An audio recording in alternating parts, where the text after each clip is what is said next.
Last अपना जो discussion हुआ था वो क्या था? That excitation, na transition of electron from one orbit to another orbit, and the maximum number of spectral lines obtained. बराबर? ठीक है, मैंने आपको टेबल बता दिया था, लैम्डा मैक्स, लैम्डा मिनिमम, सब जगह शॉर्टकट था, किया ना वो सब? 1 by r का वैल्यू कितना है अपने पास? What is the value of 1 by r? 912 angstrom, 9 से 12 एंगस्ट्रॉम, बराबर? ठीक है, let's see. There are few terms you say, either you say few terms or few definitions जिनके बारे में डिस्कस कर रहे हैं, ठीक है? आयोनाइजेशन एनर्जी, आप सबसे पहले आ जाओगे पेज नंबर शायद 45 होगा, please check page number 45, notes में ओपन करें पेज नंबर 45 मिला? 43 है, बोर एटॉमिक मॉडल का पोस्टुलेट उधर ही दिया होगा।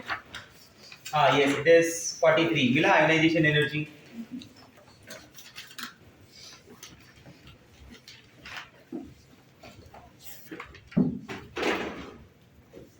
देखो, now what is ionization energy? Basically it is the energy required to remove electron, to separate that electron, उस इलेक्ट्रॉन को उस एटम से रिमूव करने के लिए, बराबर? उस इलेक्ट्रॉन को उस एटम से क्या करने के लिए? रिमूव करने के लिए जितना भी एनर्जी आप सप्लाई करोगे, that energy is called ionisation energy. Ionisation energy में एक बात फिक्स है कि इसमें जो N1 आप बोलोगे, दैट N1 इज ऑलवेज 1, मतलब वो इलेक्ट्रॉन कहां से जंप, वो कहां से निकालना है? Ground state, from the first shell, मतलब N1 ये हो गया और ये N होगा, इसके बाहर करना है ना आपको, तो मतलब इतनी गैप के बराबर का energy you have to supply, that energy will be called as ionisation energy. आपको इतना एनर्जी देना पड़ेगा, बराबर?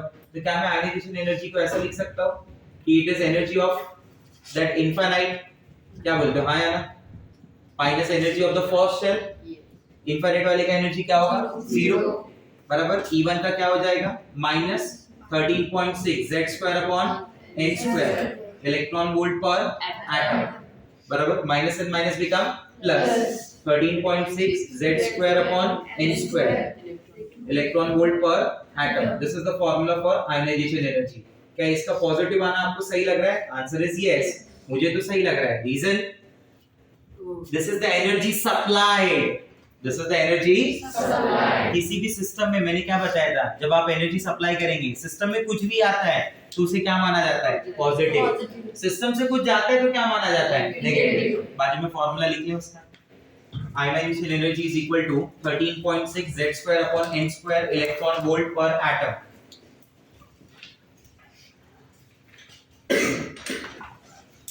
Done?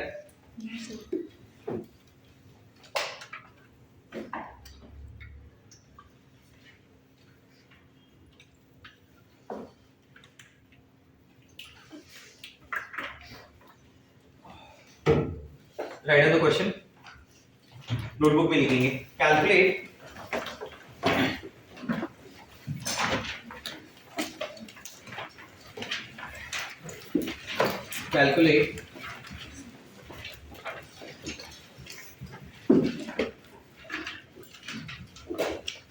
calculate ionization enthalpy of He plus ion, calculate ionization enthalpy of He plus ion।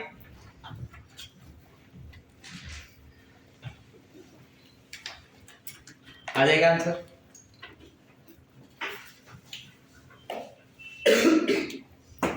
अच्छा, इस फॉर्मूले को आप ऐसा भी बोल सकते हैं, ये आपका n क्या हो गया? ये n इधर 1 है ना, बराबर? तो 1 मान लिया जाता है, ठीक है? क्या हो जाएगा, बोलो आंसर? 54.8 या 4, 13.6 into z, He का z क्या हो गया? 2 ना, हीलियम का एटॉमिक नंबर 2 का स्क्वायर, और ये क्या हो गया? n 1 हो गया ना। आया समझ में? क्योंकि इधर एक बात तो फिक्स है कि आपको इलेक्ट्रॉन एक्साइड का मतलब इलेक्ट्रॉन प्रेजेंट कहां पे आपका? ग्राउंड स्टेट, और निकालना किधर है आपको? बाहर निकालना है एटम से सीधा। तो आंसर क्या आ जाएगा? 54.4 इलेक्ट्रॉन वोल्ट पर एटम।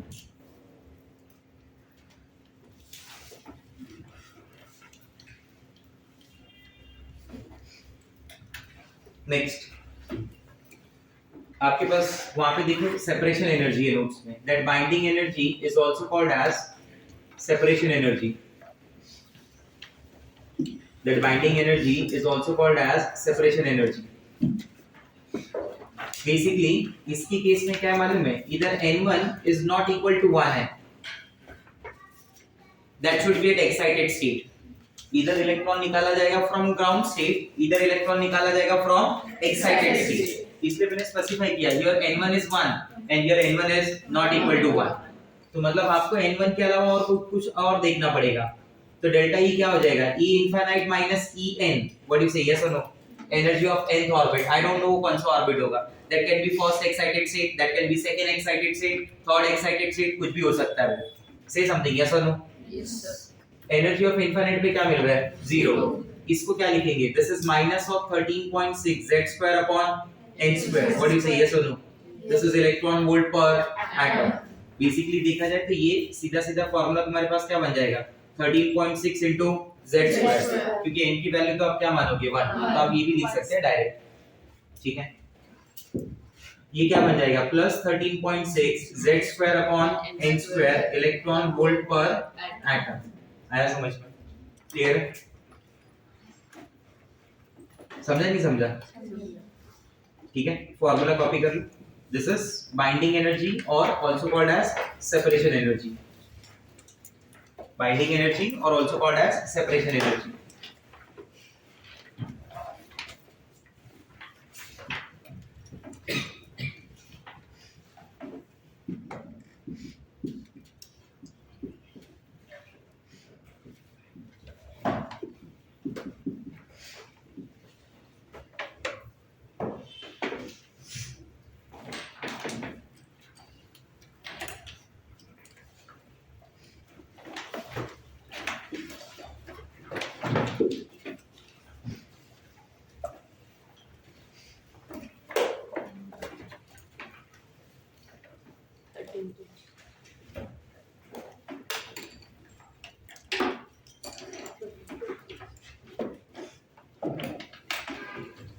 क्या आंसर आ रहा है, 13.6. हीलियम आयन है ना, हीलियम आयन के लिए Z की वैल्यू क्या हो गई, 2. सेकेंड ऑर्बिट है, N की वैल्यू क्या हो गई, 2.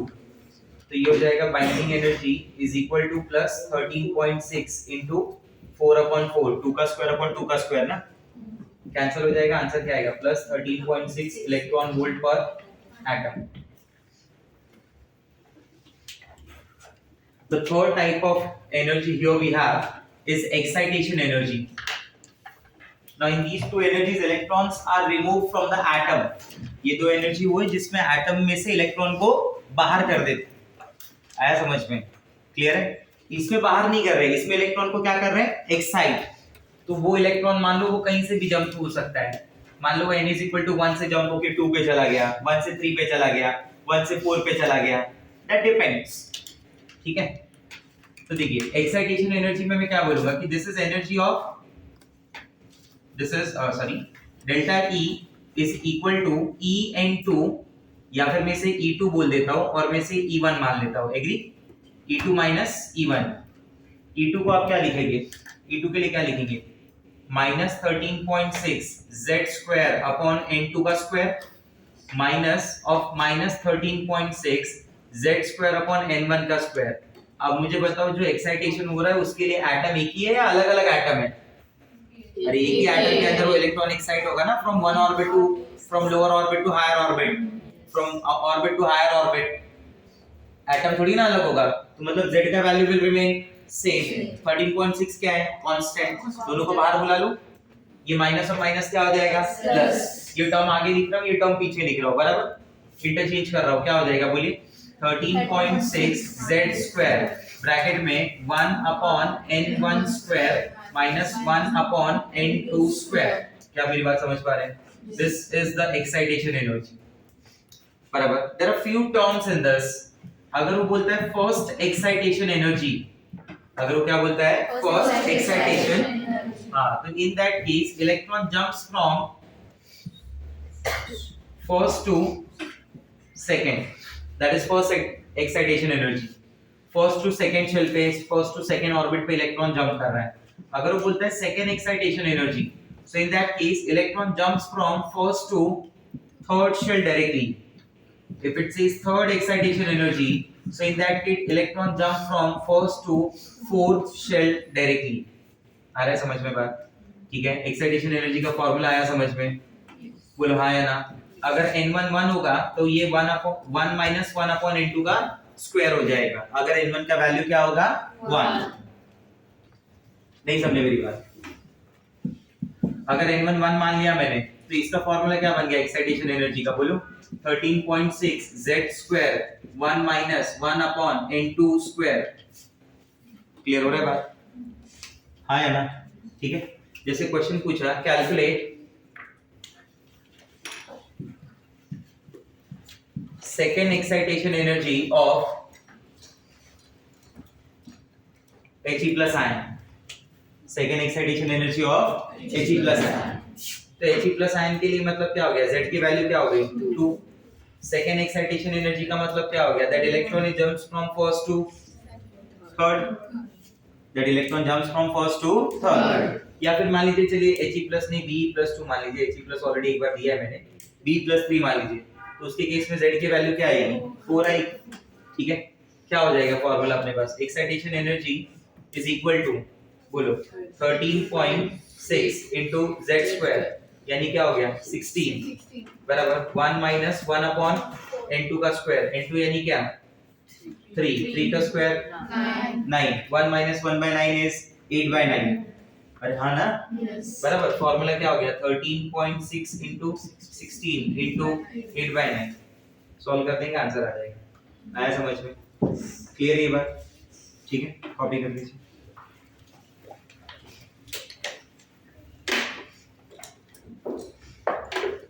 ये दोनों तो हो चुका है ना तुम्हारा?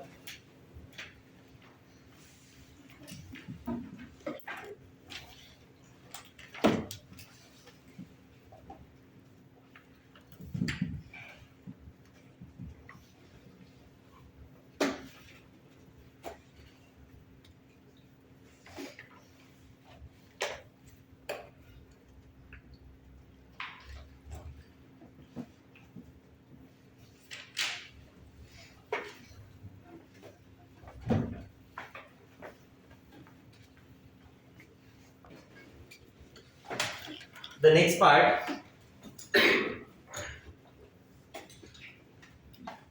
de Broglie's dual nature of electron। बराबर, इससे मैं de Broglie's hypothesis भी बोल सकता हूँ, बराबर, या फिर मैं इसे बोल सकता हूँ dual nature of electron। de Broglie का क्या बोलना था मालूम है? कि जो भी सब्सटेंसेस हैं, स्पेशली वो इलेक्ट्रॉन के बारे में बोल रहा हूँ यहाँ पे, उन सब्सटेंसेस के अंदर दो टाइप का नेचर। कितने टाइप का नेचर? दो। उन सब के अंदर वेव नेचर भी है और पार्टिकल नेचर भी है। अभी तक तो मैंने लाइट में समझाया था ना कि light versus wave nature as well as particle nature. इसने बोला नहीं, सारे सब्सटेंसेस में वेव नेचर भी है और पार्टिकल नेचर। जिनके मास ज्यादा है, जिनका मास बहुत ज्यादा है, उनमें वेव नेचर दिखता नहीं है। मतलब एक कार अगर मूव कर रहा है तो उसके पास वेव नेचर भी है और पार्टिकल नेचर भी है। आया समझ में आपको बात? ठीक है, लेकिन उसका वेव नेचर दिखता नहीं है। रीजन, उसका मास बहुत ज्यादा है। ठीक है, ऐसा बोलना था किसका? डी ब्रॉगली का। उसने बोला कि दो नेचर मतलब क्या? अब जैसे मैं बोलूं कि दिस इज व्हाट? मोमेंटम ना। ये मास है, वेलोसिटी दिया मैंने, ये क्या जनरेट करेगा? Momentum. And this is what? Wave. ये वेव अराइज होती है। आप समझ रहे मेरी बात को? ये क्या है? Wave nature. तो दोनों नेचर होता है, वेव नेचर भी होता है और पार्टिकल नेचर भी सब्सटेंसेस के अंदर। तो डुअल नेचर ऑफ इलेक्ट्रॉन पे मैं ऐसे बात करता हूँ कि अगर पार्टिकल नेचर है तो याद है वो E equal to mc² Einstein equation, बराबर। और दूसरा अगर वेव नेचर है तो E equal to h nu. याद आ रहा है? h न्यू को मैं क्या लिखूंगा? hc/लैम्डा। अगर मैं दोनों इक्वेशंस को कंबाइन कर दूं, बराबर, mc² और hc/लैम्डा को, तो मुझे क्या मिल जाएगा? mc² इज इक्वल टू hc/लैम्डा, बराबर। ये c से c कैंसिल हो गया, बोलो हाँ या ना? बराबर। इसको मैं क्या लिखूंगा? h/लैम्डा। लैम्डा को क्या लिखूंगा मैं? h/ speed of light. इसको मैं क्या मैं वेलोसिटी लिख सकता हूँ? लेट्स सी, बराबर। यहाँ पे हम इसको लिखेंगे lambda is equal to h/m into v। m is mass, v is velocity, velocity of that electron. अगर मैं इलेक्ट्रॉन के बारे में बात कर रहा हूँ, मैं प्रोटॉन के बारे में प्रोटॉन तो नहीं होता, अल्फा पार्टिकल के बारे में बात कर रहा हूँ तो वेलोसिटी ऑफ अल्फा पार्टिकल, या जिस किसी की भी बात कर रहा हूँ, प्रोटॉन की बात कर रहा हूँ तो प्रोटॉन का वेलोसिटी, तो ये हो जाएगा lambda is equal to h by mv। ये इक्वेशन दोनों नेचर के बारे में बात कर रही है। Mass into velocity is momentum and lambda is wavelength. आया समझ में? तो ये डी ब्रोगली की जो इक्वेशन है वो दोनों चीजों पे बात करती है, मोमेंटम पे भी बात करता है और वेव नेचर पे भी बात करता है, बराबर।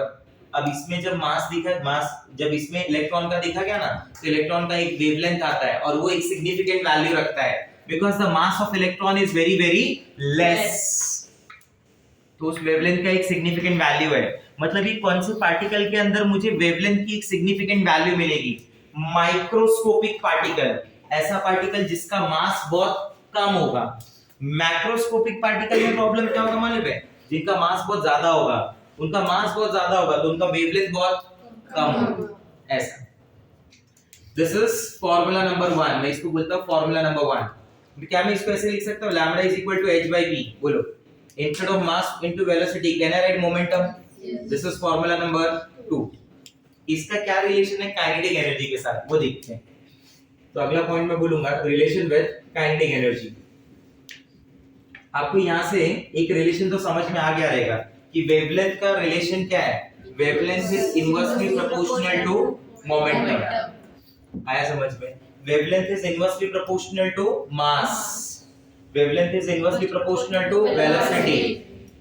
रिलेशन विद काइनेटिक एनर्जी में ऐसे बोल रहा हूं कि what is kinetic energy, what is the formula, mv², बराबर। मैं ऊपर नीचे मास से मल्टीप्लाई कर रहा हूं तो क्या हो जाएगा, m²v² अपॉन m, बराबर। ये 2m को इस तरफ ले रहा हूं, 2 kem बना रहा हूं, क्या बना रहा हूं, 2 kem। तो 2 kem क्या हो जाएगा, m²v²। What is m²v²? Momentum का स्क्वायर, क्योंकि मोमेंटम क्या है, मास इनटू वेलोसिटी, बराबर। तो मैं इसे लिखूंगा इज इक्वल टू p²। तो ये हो जाएगा 2 kem। आप समझ रहे मेरी बात को? तो ये मोमेंटम क्या हो जाएगा, अंडर रूट ऑफ 2 km। समझ में आ रहा है बात? What is momentum, what is momentum, h by lambda, p इधर आ गया, लैम्डा इधर आ गया, अरे हाँ या ना? तो मोमेंटम को क्या लिख सकते हैं, h by लैम्डा। What is h by lambda, under root of 2 आ रहा है समझ में? तो what is lambda by h is equal to 1 upon under root of 2, क्या बोलते हो, हाँ या ना? अरे कुछ समझा नहीं समझा, बराबर। क्या मैं इसको ऐसा लिख सकता हूँ, lambda is equal to h upon 2 km, क्या बोलते हो, सही है? बोलो हाँ या ना? This is formula number 3, this is formula number 3।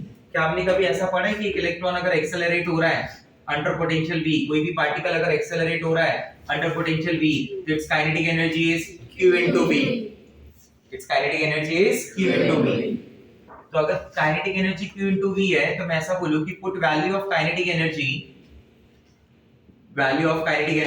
In formula number 3, तो क्या बन जाएगा बोलो?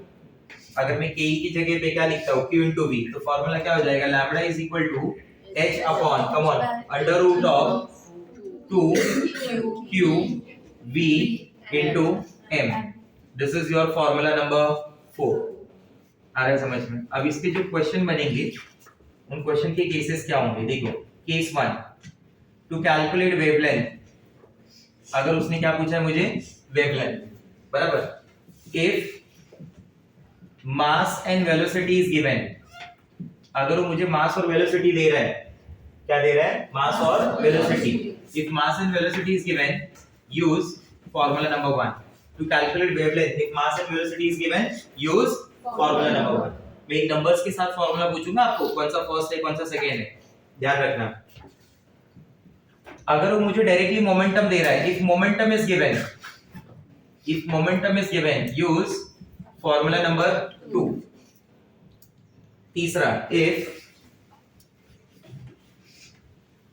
Kinetic energy is given, so in that case use formula number 3. Number 4, if V is given, V समझ रहे हैं ना, पोटेंशियल डिफरेंस जो अप्लाई कर रहे हैं अपन, बराबर, is given, in that case use formula number 4। आया समझ में? ठीक है, अब यहाँ पे टर्म आ रहा है चार्ज और मास, तो कुछ पार्टिकल के चार्ज और मास के बारे में भी मैं आपको समझा देता हूँ। ठीक है, जैसे चार्ज और मास में किसके बारे में बताना चाहता हूँ मालूम है? मैं बताना चाहता हूँ इलेक्ट्रॉन के बारे में, प्रोटॉन के बारे में, अल्फा, ये तीन बहुत कॉमन है, ये यूज होंगे बार बार। तो इनका चार्ज क्या लिखते हैं हम लोग? इलेक्ट्रॉन का चार्ज क्या लिखते हैं? -e, प्रोटॉन का +e, अल्फा का 2e, क्योंकि याद है अल्फा क्या होता है? He+2 ना। It is doubly ionized helium. What it is? Doubly ionized. What it is? Yes. तो ये हो गया चार्ज का बात। अब बात किसका करेंगे? मास। किसका बात करेंगे? मास। मास का देखिए क्या रिलेशन आ जाएगा? इलेक्ट्रॉन का मास तो me होता है, that you know very well, where the mass of electron is very less as compared to the mass of proton, almost negligible. Yes or no? What about the mass of proton? उसे क्या बोलते हैं? mp. What is the mass of alpha particle? Mass of alpha particle is 4 times mass of proton. अगर याद होगा आपको, alpha यानी क्या? He. He यानी क्या? हीलियम. हीलियम का मास नंबर is 4. अगर किसी का मास नंबर 4 है तो atomic mass 4 AMU. 1 AMU is equal to mass of 1 proton. तो 4 AMU is the mass of 4 proton. इसलिए 4 times MP लिख रहे हैं। नहीं समझा मेरा बात? एक क्वेश्चन समझाता हूँ इसी के ऊपर।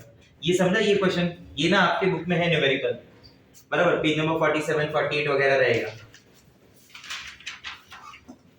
तो ये आपको रेफर करने खुद से।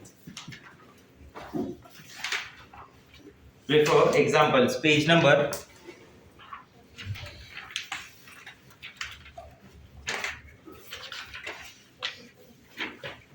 इट इज 48, 49, 47 पे भी एक है, 48, 49 पे नोट्स का पेज नंबर 47, 48, 49। ठीक है, now while solving these numericals be careful with the units. Units बहुत ध्यान देना। वो आपको वेलोसिटी ना कुछ भी दे देगा, मतलब कुछ भी in the sense metre per second नहीं दे के वो आपको सेंटीमीटर पर सेकंड दे दे। तो आपको देखना है सारे यूनिट ऐसा यूनिट हो या तो सारे यूनिट सीधे यूनिट हो। आया समझ में बात? ठीक है, तो वो गलती नहीं होनी चाहिए। मान लो उसने दे दिया किलोमीटर पर आवर, तो you have to convert that kilometre per hour into metre per second velocity को। ऐसा घुमा घुमा के क्वेश्चन देगा वो। मास वो केजी में दे देगा, तो आपको ध्यान देना है कि आपका सॉल्विंग ग्राम में चल रहा है या केजी में चल रहा है, उसके अकॉर्डिंगली करना है। ठीक है, समझा मेरा बात? जैसे ये h की वैल्यू क्या होगी? 6.6 into 10⁻34 जूल। तो आप जूल नीचे कहीं मिलेगा ही नहीं, तो जूल का एक दूसरा भी फॉर्मूला है, फॉर्म है, मैंने बताया था 1 joule is equal to 1 KG metre square per second square. तो उस जूल को KG metre square per second square लिखेंगे, तो ये मीटर पर सेकंड काम आ जाएगा वेलोसिटी को कैंसिल करने के लिए, केजी काम आ जाएगा मास को कैंसिल करने के लिए। कुछ समझ रहा है क्या बोलना चाहता हूं? तो be careful with the units while solving these numericals. और इन न्यूमेरिकल्स को देखने का मतलब ये नहीं कि ऐसा देखना है खाली, you have to solve. Numerical कभी भी देखा नहीं जाता। बोला गया ना कि न्यूमेरिकल पढ़ना है, प्रैक्टिस करना है, मतलब उसका सॉल्विंग करना है। आई रिपीट, क्या करना है? सॉल्विंग। समझा मेरा बात? देखिए एक क्वेश्चन मैं ऐसे बना रहा हूं, देखना आपको इसमें से ना ये केस 1 कॉपी करना रहेगा। ठीक है, फॉर्मूला चाहिए तो F1, F2, F3, F4 लिख के कॉपी कर लेंगे। ये नोट कॉपी करना रहेगा और ये क्वेश्चंस कॉपी करना रहेगा। ठीक है, जैसे मैं बोलता हूँ कंपेयर, क्वेश्चन क्या है मेरा? Compare wavelength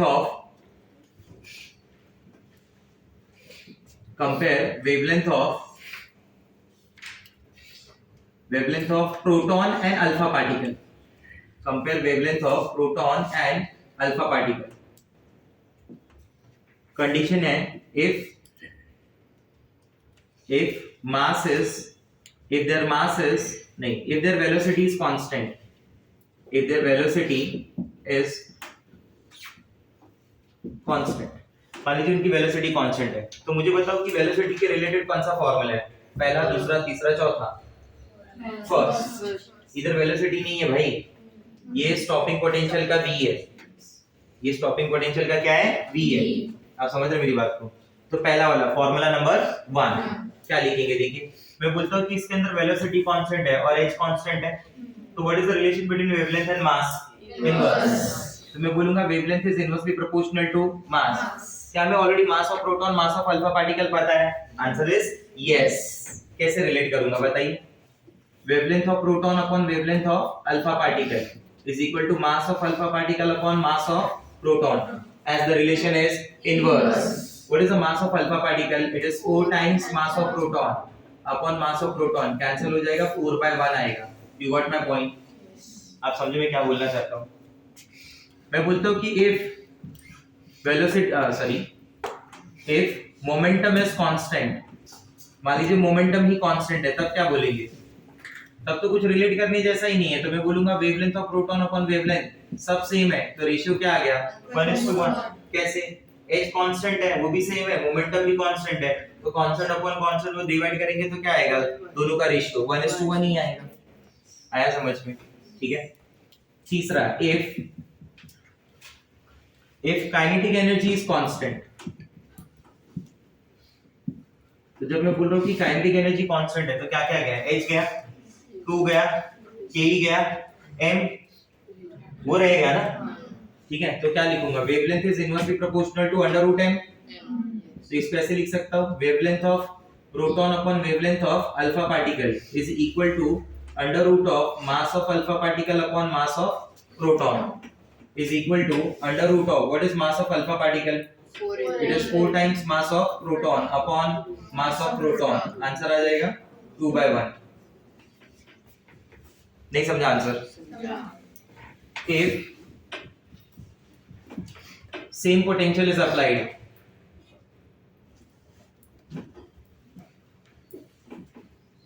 if constant potential is applied, that potential difference applied is constant. In that case, wavelength is, see, h is constant, 2 is constant and v is constant. What about the charge and mass? वो same होंगे, उनको constant लेना पड़ेगा या क्या करना पड़ेगा? वो तो अलग अलग होंगे। ये देखो, अल्फा पार्टिकल प्रोटॉन का चार्ज अलग अलग है, और नहीं भी है तो ले लो ना, वो तो कांस्टेंट नहीं बोला है ना तुमको, तुम दोनों को लो रिलेशन में। क्या लिखोगे? 1/√of q into, बराबर, रिलेशन कैसे लिखोगे? Is equal to wavelength of proton upon wavelength of alpha is equal to √of, come on, charge और मास अल्फा का ऊपर आएगा, चार्ज और मास प्रोटॉन का नीचे आएगा।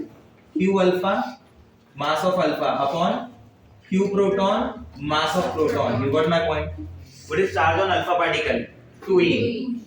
What is mass of alpha particle? 4 times mass of proton. What is charge on proton? E. What is mass of proton? mp. क्या बोलते हैं? हाँ या ना? This E and E gets cancelled. mp and mp gets cancelled. ऊपर क्या आ जाएगा? 2 into 4 8, 8/1 under root है। हाँ या ना? What is √8? Can be written as 2 into 4. What is √ of 4? 2. ये हो जाएगा 2√2 upon 1. That is the ratio of wavelength of proton and wavelength of alpha particle. क्या बोलते हैं? हाँ या ना? इसका रेशियो क्या आ गया था? 2/1। इसका रेशियो 1/1। इसका रेशियो 4/1। आप समझे कैसा क्वेश्चन बनेगा? हाँ या ना? आपको नोटबुक में क्या कॉपी करना है? Formula number 1, formula number 2, formula number 3, formula number 4, cases, बराबर? And remember, be careful with units. Question वहां पे ही गलत होता है यहाँ, बराबर? Write on this note and write on this question. De Broglie part is over.